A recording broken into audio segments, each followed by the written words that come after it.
Okay, hello everyone.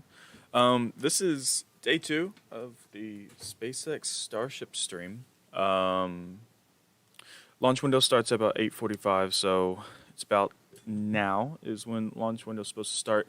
If you started watching my stream earlier in the week or last time that I did this stream, you'll see that I got scrubbed and got scrubbed for a fuel getting stuck. Sorry, not fuel, a valve getting stuck in their fuel system. And so we're waiting here. Their stream is just about to start. And so I have class actually, unfortunately, in about half an hour, which is right when the launch is supposed to happen. So I'm going to stick around until my class starts, and I'm going to have to leave. But I'm going to leave this on for the stream. So if you guys want to watch it directly from SpaceX, there is a link down below in my description of this video that is going to have the whole stream from directly from SpaceX. So we'll sit back, we'll watch a little bit about it, and we'll talk about it while I'm still here with you guys. And so another exciting day because we get to see a potential launch of the largest rocket to date to sit on a launch pad and to launch from SpaceX and from anywhere else in the world. So we're going to sit back. I'm going to do some things real quick, and we'll sit back, watch, and see what happens.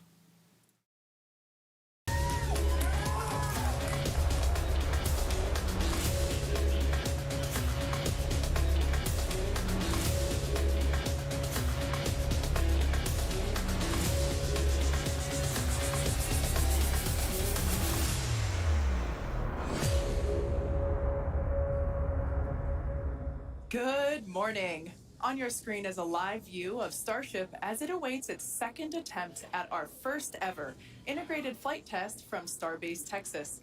If all goes well, we hope to see our Starship spacecraft and Super Heavy booster, which we collectively call Starship, lift off together for the first time in exactly 33 minutes from now.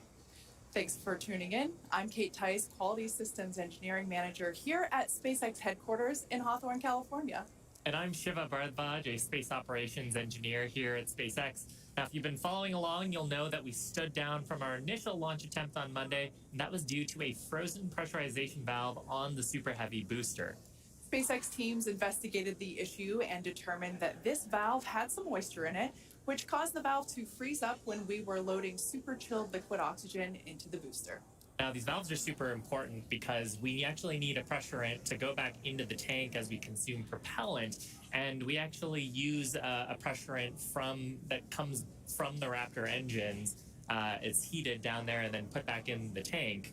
And so a frozen valve there would be a problem during the launch. Yeah, and that's important. You can think of it like drinking out of a thin plastic water bottle. If you're chugging that water, it crinkles if you don't let air back into it. So we use that hot exhaust gas from the Raptor engines to refill that consumed volume as propellant is depleted. So it was a great find by the countdown, and that's why we have a countdown, is to allow us to find those issues prior to liftoff. So all of that being said, our teams learned a lot over the last 48 hours, and we are ready to give it another go.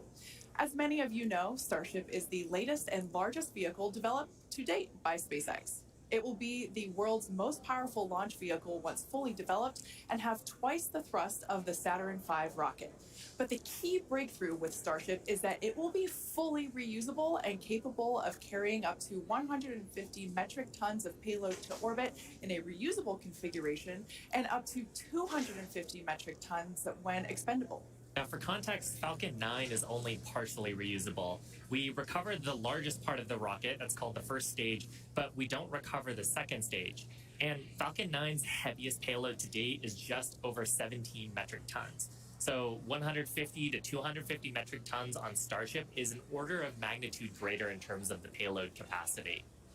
Now, for today's test, we will be the first of many as we work towards transitioning Starship from a developmental into an operational program. And the primary objective today is to gather as much data as we can around the fully integrated vehicle. Now, while we have flown the Starship spacecraft in the past, it is going to be the first attempt of Super Heavy and the first opportunity for us to validate how the two vehicles operate together. We are so excited for this. The purposes for today's flight, we will consider any data received that helps inform and improve future builds of Starship as a success. From a milestone standpoint, our main goal is to clear the pad. Every milestone beyond that is a bonus. The further we fly, the more data we can collect. Now, if it does all go well, then we'll expect the Super Heavy to light up its 33 Raptor engines at the base of the vehicle and lift off, clear the pad away down from in Starbase, Texas. And then it'll go into ascent. About 3 minutes into its ascent, we're going to expect to see Super Heavy separate from the Starship. It'll perform a flip maneuver, and then it'll execute a boost back burn, and we're going to be targeting a hard landing in the Gulf of Mexico.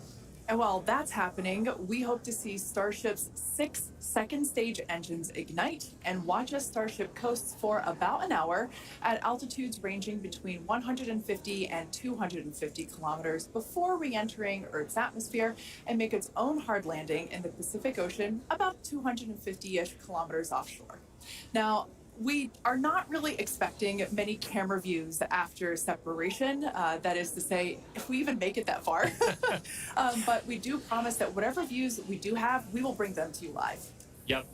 We have a couple of ground stations along the way, so if we are able to get good telemetry, assuming we make it that far into the ascent, then of course those will be available on the stream. And also worth mentioning today, like the whole just getting the vehicle off the pad is a complex endeavor. We are going to be trying to reduce complexity by attempting those hard water landings instead of trying a normal landing like you're used to on Falcon 9. Exactly. We are not attempting to recover these vehicles, so yeah, hard landings in store for both. Now, in a little bit, we'll take a closer look at the vehicle and the launch pad. But first, the teams have been doing a tremendous amount of work over the last few months. In fact, there's a great shot of our Hawthorne team up here bright and early to watch the launch. Teams have been prepping really for the last few days, especially to try to get in today's launch attempt.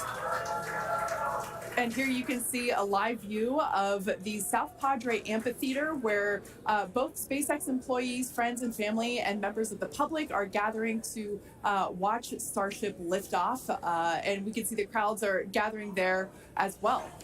And of course, we want to give a shout out to the SpaceX team. You see them there on screen, members of our launch command, our Star Command Center. That is our Starbase Launch Control Center. Yep, those are the operators today who are going to be reviewing all the data and, of course, giving us the go, no go poll, checking the status to try to get in today's launch attempt just around 27 minutes from now. And one thing I do want to mention, I misspoke. It's not the South Padre Amphitheater, it's the Cameron County Amphitheater. Now, the entire Starship structure on your screen is made from stainless steel. When it's stacked, it stands about 120 meters tall. It's about 9 meters around. And we have this awesome video that shows you just how big that is. You can see one of our technicians there doing some final prep work in advance of today's test. And man, there's the 120-meter monster. The person just keeps getting smaller and smaller. Now, just like Falcon 9, Starship has 2 stages, which we'll talk more about those in a minute. In addition to those 2 stages, Starship actually has a 3rd stage, which we call Stage 0. It consists of all the launch pad infrastructure built around the rocket, as you can see there on your screen, and it's truly an engineering feat in its own right. Yeah, we've got a great shot there of the various different components of it. The pad, the infrastructure, all that is required to get into filling the tanks. Now, let's talk about the Super Heavy. Its name says everything. It's super, it's heavy, it's super heavy. When it's operational, it'll be responsible for providing the power to escape that mighty gravitational pull of Earth that we've got here and take Starship into orbit. The booster itself stands about 70 meters tall and is roughly the same height as a fully integrated Falcon 9, which is just so crazy to me. But this Super Heavy booster has a diameter roughly 2.5 times that of Falcon 9, and with 33 much larger engines. We have a beautiful view here. This is one of my favorite views that we're going to get today. Those are our 33 Raptor engines at the base of the Super Heavy booster. Yep, and you can see they're in a couple of different rings here. So we've got the outer ring of 20 static engines. They're going to be providing a huge amount of thrust today. to lift off the entire stack. But then we've got the 13 gimbaling engines in the middle, and they're going to be providing the tilt maneuvers and also helping to reorient the booster as it comes back later in today's flight. Yeah, and when we say gimbal, it's basically tilting or almost wiggling the engines a few degrees and in either direction to allow the booster to steer itself, just as you said, Shiva. And we'll get some great shots later of actually a wiggle test that we perform ahead of liftoff, just to make sure that all of those engines are able to control their full range of control authority. One thing to note, those Raptor engines are completely designed and manufactured in-house. They are, as many of you know that have been following along, they are a reusable methane oxygen staged combustion type engine. It's a lot of words there. And ultimately, that staged combustion means that we combust the propellant in stages. We kind of pre-combust them in a pre-burner, and by doing so it allows the engine to be more efficient, i.e. more powerful. Yeah. Now, like Falcon 9, the Super Heavy has 4 grid fins to assist with orienting itself in its return back to Earth. We got a shot of them there beneath the Starship's aft flaps. Now, as we talked about earlier, Super Heavy is not going to be attempting a land landing today, but with this flight test, we're still trying to get as much data as we can. We're focusing on the fundamental systems and operations, so that's the liftoff portion, but we are going to try to get some data on how the fins work for that water landing that Super Heavy is going to be making after ascent. I love that great view of the fins there. Now, Starship, or the spacecraft, is the second stage, and it makes up the top portion of the vehicle. It's designed for carrying passengers and cargo to Earth orbit and beyond. It stands about 50 meters tall, which is a little taller than the Statue of Liberty. It's comprised of 6 Raptor engines, 3 sea level and 3 vacuum engines, which are optimized to operate in the vacuum of space. And they provide a maximum of 258,000 tons of thrust in vacuum. Spacecraft is also outfitted with 4 flaps to help aerodynamically control the vehicle's attitude, which you can see those 2 forward flaps. They're on your screen now. So they help control the vehicle's attitude during atmospheric flight and enable precise landing at the intended location. Now, one thing we got to mention, the heat shields. They are iconic. Starship is wrapped in a heat shield, which is composed of 18,000 hexagonal ceramic tiles designed to insulate the vehicle during that atmospheric entry. And that's really important because the temperatures can be as high as 2,600 degrees Fahrenheit. The hex-shaped tiles, like the ones that Shiva and I have, roughly make up about 2/3 of the vehicle. We can see that we have some different shapes. Mine is slightly curved. As you can imagine, it sits on the curved portions of the Starship vehicle. Now, the one that I've got is a hexagonal tile that's more flat, and it's really used for the flatter structures on the vehicle. And we need a heat shield because when you're coming back in from re-entry, we're going supersonic, we're compressing all the air ahead of us. That ends up causing a lot of heating along the surface, and without a heat shield, that would go straight into the structure. Yeah, one thing that's amazing to me, especially when I first picked up one of these heat shield tiles, is that they're so light. They almost feel like they're made out of foam. They're that light, and they kind of sound like it too. And one thing that we do want to mention, in order to reject the maximum amount of heat during that entry, like Shiva was just saying, they're black, and that's because black helps reject that heat that is building up on the exterior of the heat shield. Now, Starship is designed for vertical takeoff and landing as opposed to taking off and landing like an airplane, and that's because that's really important because we don't have runways on the moon or Mars. Fortunately, at those destinations, the gravity is not as high as it is here on Earth. On Mars, the gravity is just 1/3 of what it is here on Earth, and on the moon, it's just a 1/6. So in both of those cases, Starship, with just its engines, can take off without needing the Super Heavy booster like we do need here on planet Earth. Now, for today's test, Starship does not have its landing legs attached because, like we said before, it won't be returning anywhere. Starship is expected to make a very hard ocean landing, which, if we even make it that far and manage to get any views, it will certainly make for a very exciting end to today's test. At this point in time, we are 20 minutes, or just over 20 minutes from liftoff. Let's check in with John Innsbrucker for a status update. Hey, John, how's it looking? Thanks, Kate. I'm John Innsbrucker, Principal Integration Engineer here at SpaceX. We're currently loading propellant from the ground system into both the first and second stages. Now, both vehicles use the same two propellants. That commonality helps build the reliability. And the fuel today is liquid methane, and that's at a temperature of just over 100 kelvins. That's about minus 272 degrees below zero on the Fahrenheit scale. Now, liquid methane is a different fuel from Falcon 9. That booster uses RP1 kerosene. However, our oxidizer is liquid oxygen, and that's the same as Falcon 9. Because there is no oxygen in space to support combustion, we have to bring our own. Now, leading up to where we are right now, we had a go-no-go poll. That was conducted just after T-minus 2 hours. And once the team gave their goes, we started loading propellants onto the booster at T-minus 1 hour and 39 minutes. At T-minus 1 hour and 22 minutes, we began propellant loading of the ship. The second stage you can see on your screen right there.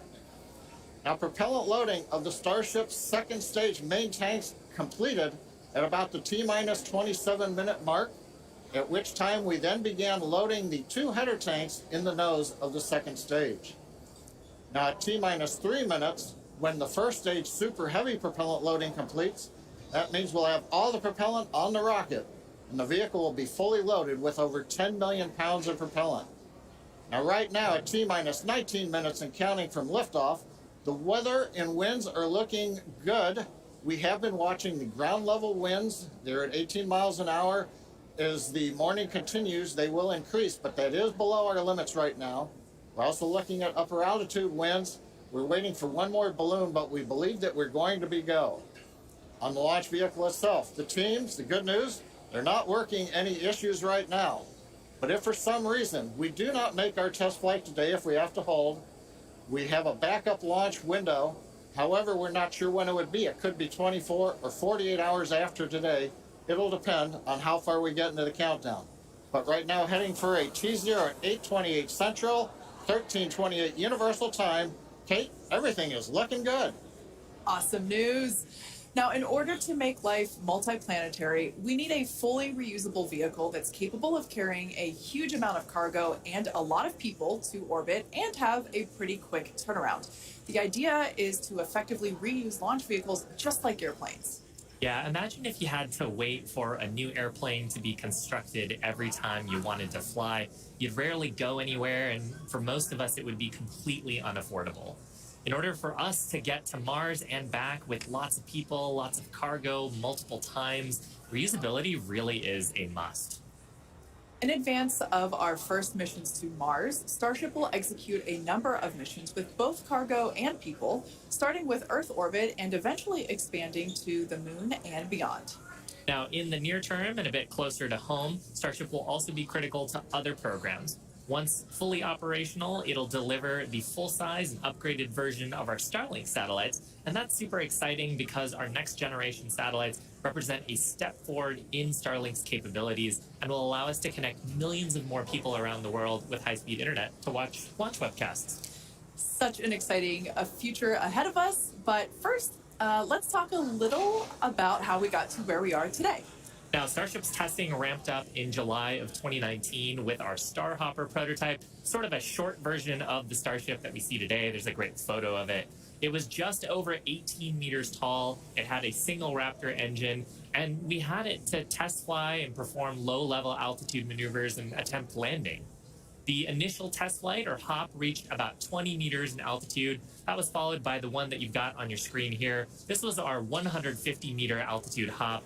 We went up, took a little jaunt away, about 100 meters or so away from the launch pad, used that Raptor engine to fly and actually land. And actually, this hopper is actually down at Starbase now. Yeah, I love this shot. It's just so fun to see it fly. After a series of 150-meter hop tests with earlier prototypes, the Starship program saw a major breakthrough during a test flight of the vehicle known as serial number 8, or SN8. You can see it there on your screen now. In December 2020, SN8 demonstrated a first-of-its-kind controlled aerodynamic descent and landing flip maneuver. 2 words, belly flop. The SN8 prototype rose through an altitude of 12.5 kilometers or 7.8 miles and conducted a belly flop maneuver, which you see there, during its descent. While it didn't stick the landing, the test was a major milestone in the development of Starship. In fact, we should be able to see that unfortunately failed landing. Boom. It was fun to watch, though. Rapid unscheduled disassembly, but learned a lot of data. Now, the testing continued on to prototype serial number 9. It took a 10-kilometer flight. That's about 6.2 miles up in February of 2021. We had a nominal ascent. We executed the engine cutoffs once we got to the top of the altitude window. We did that belly flop maneuver, which is so much more fun to say than controlled descent, aerodynamic maneuver. That was all stable, but unfortunately, we had a dramatic end on this flight as well. We had a failure on one of the engines that resulted in another pretty large fireball. But what was really cool about both of those flights was how much we learned just between serial numbers 8 and 9 and how quickly we were able to achieve our primary objectives in those 2 flights. In addition to that, we got so much data that demonstrated control of the vehicle in that subsonic regime. Ultimately, we performed 9 Starship high-altitude test flights in total, and then, as you see on your screen there, in May of 2021, SN-15 launched from Starbase, reached an altitude of about 10 kilometers, performed a number of maneuvers, and safely returned to the launch site. This was the first Starship prototype to fly, control its descent, safely land, and be recovered in one piece. And people were cheering like crazy I was after one of that them. test flight. Now, having achieved those successes in our suborbital campaign, one of the next big challenges is for the upper stage when it comes to reusability and surviving the hypersonic, really high heating phase of entry. Combined with the later ability to refill Starship's tank with propellants, the fuel and oxygen, while we're on orbit, that will enable us to have a fully reusable transportation system that's designed to carry both crew and cargo on long-duration missions, interplanetary flights, and will help humanity get to the moon, travel to Mars, and beyond in our solar system. This is all just basically our path of progress, basically an iteration on each vehicle. And that iterative process is a core part of how we work here at SpaceX. We like to test early and often, publicly as well in our case, and that's both for hardware and software. And while it doesn't always go as expected, we learn so much from it, and it informs our next attempt. Yeah, we learn a lot from actually putting the vehicle through flight-like tests. Even the test on Monday gave us an opportunity to learn more about the vehicle into today's launch attempt. Sorry about that. Okay, so we're about 12 minutes away from flight, and this is pretty exciting because about this time yesterday is when the check-ins happened and they had the fuel valve that was frozen, and they're talking right now that everything is getting loaded as it should be, and that everything is go as of right now. All the weather conditions are good. The Starship conditions are good right now. Propellant loading is still happening, and so this is really exciting. The unfortunate thing is I have class in 15 minutes, and I don't know if I'm going to be able to be here at this time when launch happens. I might be able to watch on the way walking there. However, I'm going to keep this going for you guys. If you want to watch the official live stream, which is what you're on the screen right now, but if you want to watch the stream directly from SpaceX, it's linked down below. However, this is really exciting. The largest rocket to date to sit on a pad, much less to launch today if this happens. We got 11 minutes to see what happens. Of course, as we've said before, this is a prototype launch, and so there is always the possibility of something not working, something not going right, and then either it not getting off the pad and something going really wrong, which is a what do they call it? A rapid deconstruction. But we're hopeful for today. We're hopeful for today, and if it happens, it'll happen on 420, which Elon with all of his jokes. Will be amazing to see that Starship goes off on 420. So sit back. We'll continue to watch the live stream. We got about 10 minutes to launch. Everything's looking good. Propellant loading is there. And hopefully we'll listen in and see this thing launch in about 10 minutes. Mexico. So right now, T-minus 10 minutes, 40 seconds, and counting. Everything continues to go well for an on-time launch.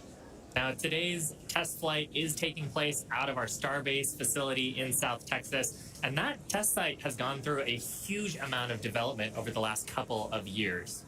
One thing I want to point out, this is a great view from our drone. Not only can we see the pad, but in the fog, kind of in the distance, in the background and to the left of the pad, you can actually see our production facility, which is the other part of Starbase in addition to the launch pad. Of course, as part of rapidly iterating with our test program, we're also rapidly iterating on our production system to produce Starships and Super Heavies. Last year, the Starbase team produced 4 Starship Super Heavy boosters and 5 Starships, along with their 200th Raptor 2 engine, and they're only scaling up from there, Kate.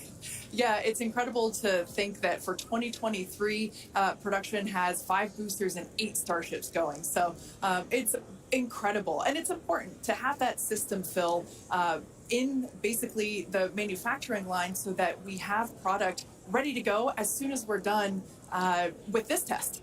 Yeah, exactly. And ultimately, I mean, we talked about how Starship is an order of magnitude more payload to orbit.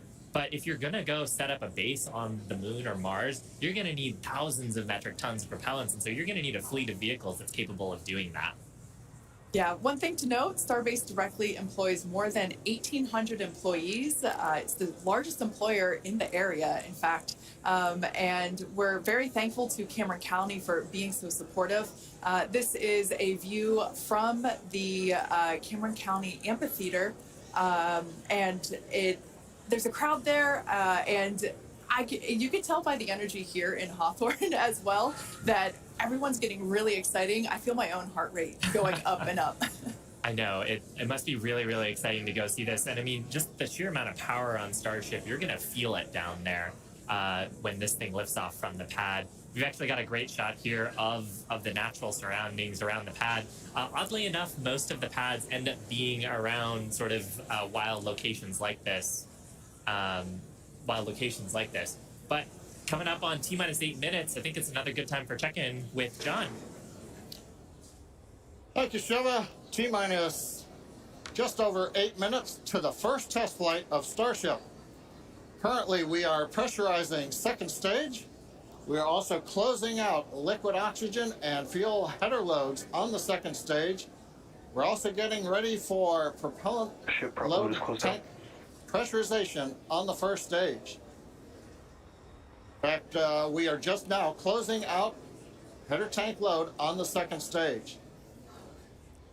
Now with the header tanks loaded and closed out, that means we're down to just the first stage to finish loading. That'll finish about T-minus 3 minutes. And at that point, when both stages are loaded, we will have the 10 million pounds of liquid propellant on board. Now in the next few minutes, the guidance system will begin its final alignment for flight during a quiet period when the rocket's not doing anything. The automated flight termination system will be armed, and a final TVC checkout will be performed. Those are the engine wiggles, and hopefully we'll be able to see that with the cameras underneath the vehicle and maybe even the second stage engines. And there's a view looking underneath the Super Heavy first stage with the 33 Raptor engines. Now, a reminder as we continue counting down, if we do need to hold, the point where we hold the clock would be at T-minus 40 seconds. We can pause there. Typically in the past, if we need a little bit more time to finish final checkouts or do some pressurization of the onboard storage tanks, that's where we would hold. But currently, we're not hearing a need to hold, so at 6 minutes, 27 seconds, everything looks good. And of course, Kate, Shiva, as we get close, we're going to get into the engine ignition sequence of 33 Raptors, and that's going to be something new for everybody. I cannot wait for that moment. So for those of you that are familiar with how we launch Falcon 9 rockets, you probably know that we light all 9 of those first stage Merlin 1D engines all at once. It's pretty different than what we do, or what we're attempting to do today. We're actually going to be igniting those 33 engines in banks or clusters, and that sequence starts at T-minus 6 seconds. Yeah, and the ignition sequence is a little bit different.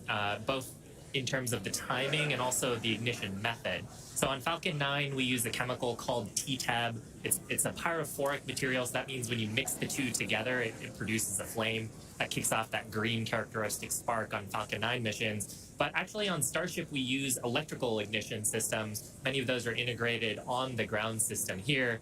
And the electrical ignition, we start lighting the banks at T-minus 6 seconds, and then over the next 4 seconds, the 3 sets of banks will ignite and eventually bring the booster up to a thrust to weight greater than 1 and hopefully ascent. Super exciting. Like we said, pretty different from our Falcon 9 launches, and so this will be the first time that any of us have gotten to see this type of integrated test flight with both the Starship and the Super Heavy booster. Everyone's cheering as we get into T-minus 5 minutes. We want to remind everyone that success today is anything. Yeah, it looks fun down there. It Come sure on, go join them. For today, success is anything that we learn that helps improve the future builds of Starship. If we lift off and clear the pad, we're calling that a win.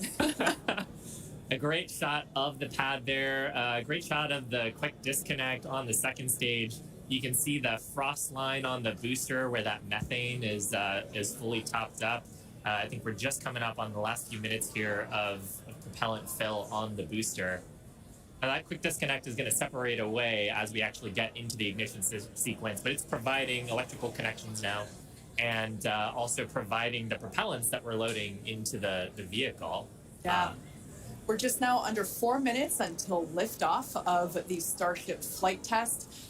We've been following along for what honestly seems like days and days now, but really it kind of comes down to years. It has been a long time to get to where we are today. Now, fast forwarding a little bit, we have the opportunity to hold, if necessary, at 40 seconds, and we are able to hold there for about 15 minutes, or up to 15 minutes, and still be able to lift off. Yeah, and that's a little bit different from Falcon for the propellant sequence on Falcon that we don't have the opportunity to hold. So that's a cool new capability on Starship. Right now, T-minus 3 minutes, 10 seconds and counting. We got some great views from the drone. It's nice that the fog is slowly lifting. We get some of the blue skies, hopefully good views. What we're waiting for right now is closeout of propellant loading on the first stage. That should be wrapping up here shortly. In fact, it looks like fuel fill and drain valves are coming closed. That means first stage is fully loaded, second stage fully loaded, and that 10 million pounds of propellant on board the Starship launch vehicle. I want to take a quick moment to say that the crowd energy here is electric. I feel like it's Falcon Heavy test demo all over again. And hopefully you'll hear us as we get into the plus count. But right now, next activity is coming up. The flight termination system arms at T-minus 2 minutes. Thrust vector control checkouts at T-minus 2 minutes. And then after that, major activity will be the T-minus 40-second gate. There's a view looking up at the 33 Raptor engines. There are 20 engines in a circle on the outside. And as Shiva said earlier, 13 engines on the center. Those are the ones that gimbal and steer the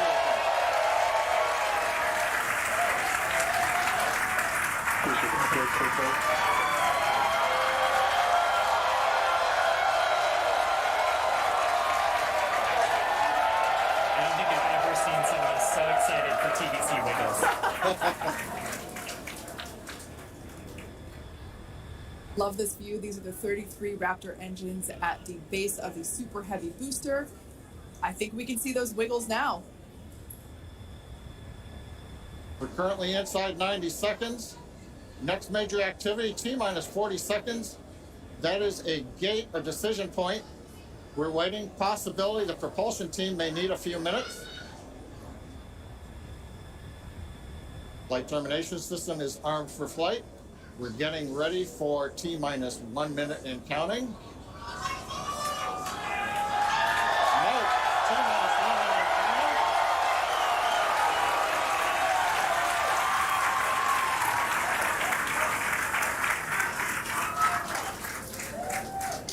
Next, we'll see as we get past T-minus 40 seconds for final checks of the vehicle.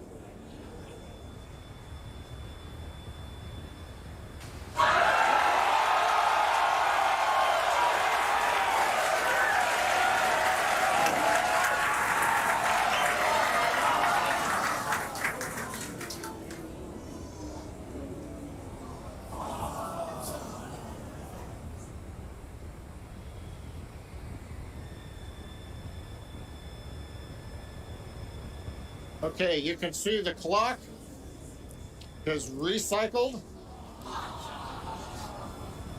Flight director has called a hold. We are recycling. For the moment, we'll see where they move the clock back to. They could hold at T-minus 40 seconds. They could go to an earlier point.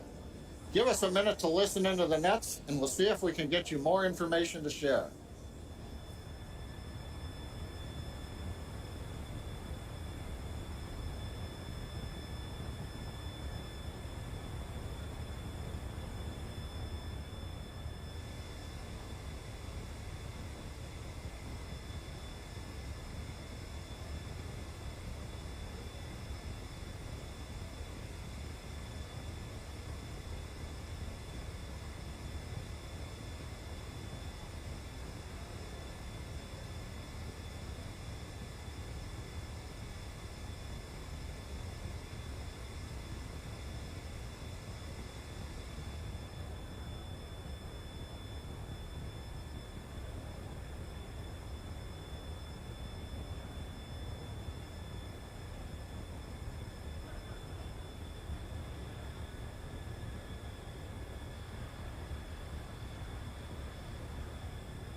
John Innsbrucker again here at the Hawthorne webcast desk.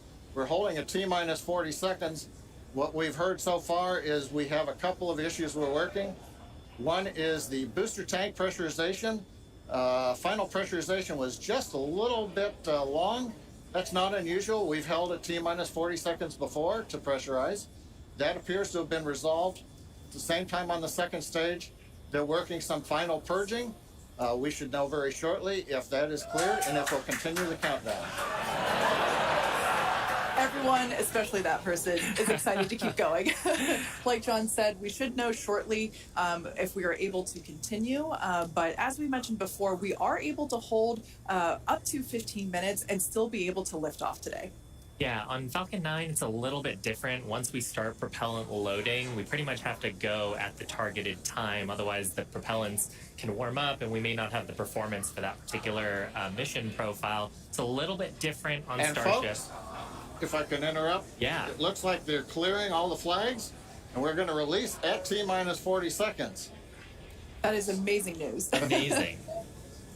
Team working quickly through their issues on first and second stages. And I'm sure all of the rehearsals and simulations that they've been doing have prepared them to evaluate this data quickly to try to get us in for today's launch attempt. For those of you just joining, we have a brief hold at the T-minus 40 second mark. The team is resolving one issue with the bleed purge on the Stage 2 Raptors. Like John just said, the teams are quickly working that, and it looks like the flags are being cleared as we speak. So we should be able to resume the launch countdown any moment now. And it's worth noting on Starship that once we resume the countdown, it restarts from the 40-second period, and then we keep going unless another condition pops up. So stick around because Starship could be going here real soon. Don't walk away, that's for sure. Amazing views here coming to us from Starbase, Texas.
Booster after chamber pressure is nominal.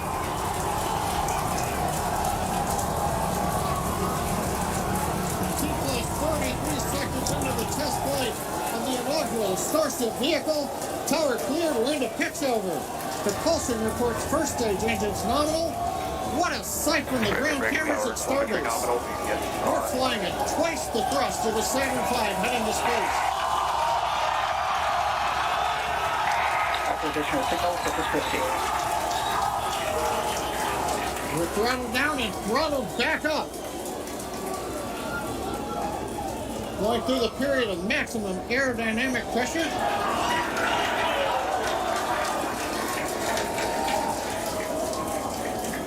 As the velocity increases, the density of the atmosphere is decreasing, Max Q. lessening stress on the vehicle. The call out, max Q now.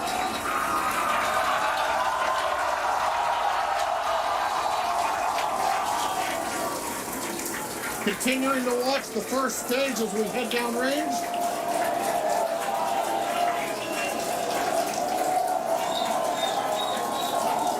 "100 seconds into flight. Our next major activity is going to be shutdown of the first stage. The Houston tracking station now acquiring the vehicle. With shutdown, we will get separation of Starship and Super Heavy and ignition of the Starship engines. When Starship separates, we light up 6 engines in a staggered sequence. And if all goes well, those 6 engines will burn for almost 6.5 minutes. Onboard view from Starship. And there's views of the Raptor engines on the second stage as we prepare for stage separation. Now after stage separation, the first stage will flip and begin a boost back maneuver for landing in the Gulf.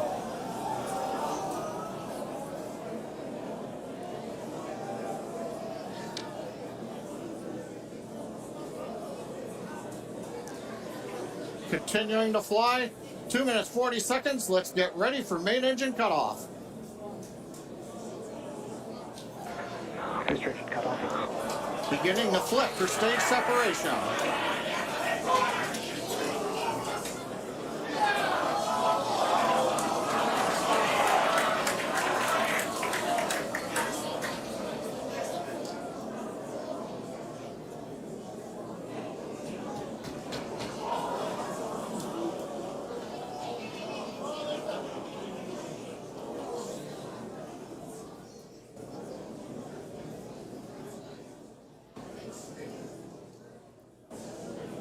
As of right now, we are awaiting stage separation,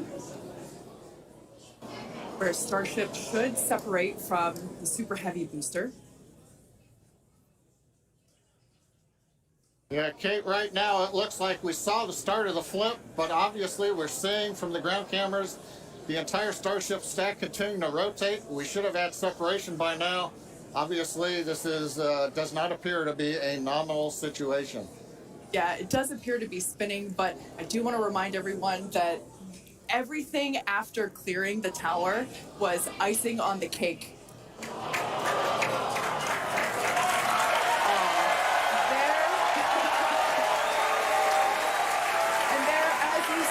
As we promised, an exciting end to the Starship inaugural integrated test flight.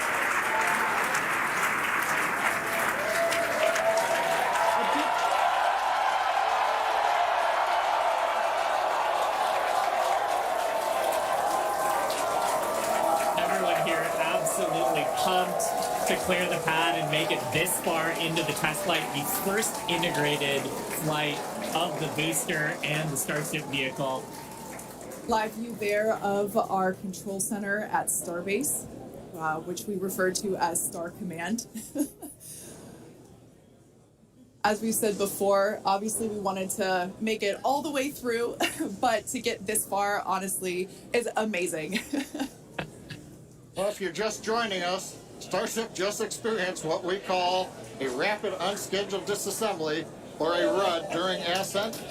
But now this was a development test. This is the first test flight of Starship, and the goal was to gather the data, and as we said, clear the pad and get ready to go again. So you never know exactly what's going to happen, but as we promised, excitement is guaranteed. And Starship gave us a rather spectacular end to what was truly an incredible test thus far. As we mentioned at the start of today's program, any and all the data that we collected during the test is going to help us with further development of Starship.